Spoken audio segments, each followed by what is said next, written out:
Course 4, Communication. Aims and Objectives. Understanding of how communication contributes to building relationships. Different methods of communication. Understanding barriers to communication. Confirming information and communication has been understood. Awareness of available information and support. Handling confidential information. Building relationships.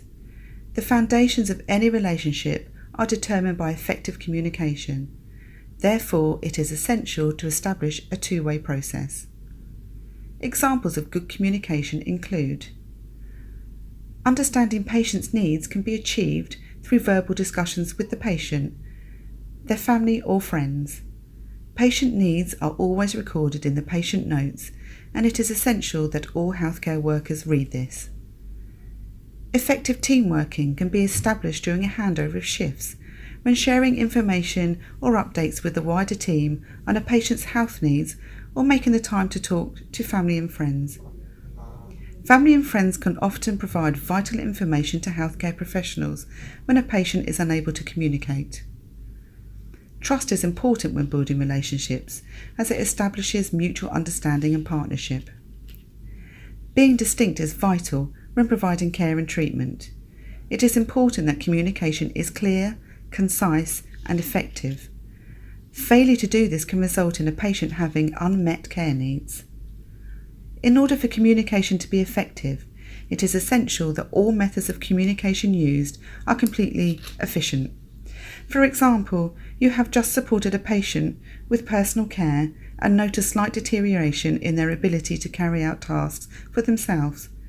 It is important that you update the patient record to indicate this and pass on your findings to the nurse in charge. Examples of poor communication are: a lack of understanding of patients' needs. This can lead to poor care and treatment. A patient may not be able to voice their preferences, so it is vital that communication methods are established and the patient receives the correct level of care and treatment. Ineffective team working can have a substantial impact on building and maintaining relationships with colleagues, patients and family members. If communication is ineffective, this can lead to mistrust and confusion.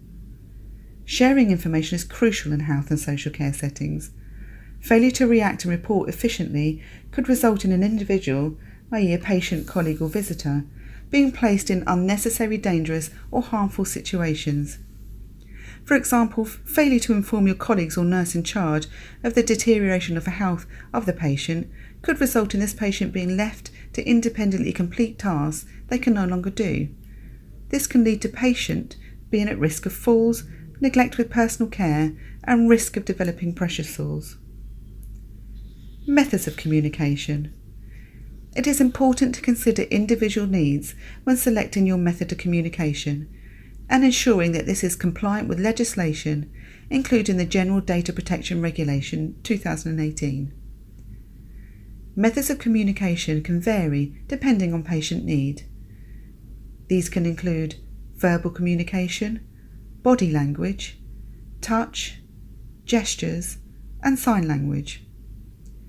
Communication across an organisation can take place using different methods of communication such as emails, telephone, internal electronic monitoring systems, and written records. Summary for methods of communication and barriers to communication. Within health and social care settings, you will experience multiple methods of communication, depending on a patient's needs and abilities.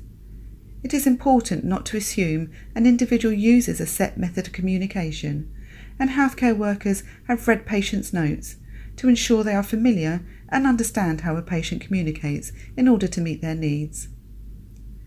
Confirming and understanding. Effective communication is only achievable if all participants are actively engaged. Therefore, it is vital that you have the awareness and ability to check that participants have fully understood. Misunderstandings can occur when healthcare workers do not understand how an individual communicates.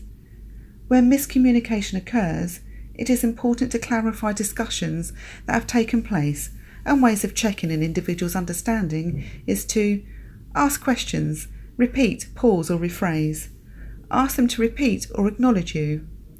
Ensure patient notes are read. Ask a relative for confirmation. Observe body language, as this can indicate confusion.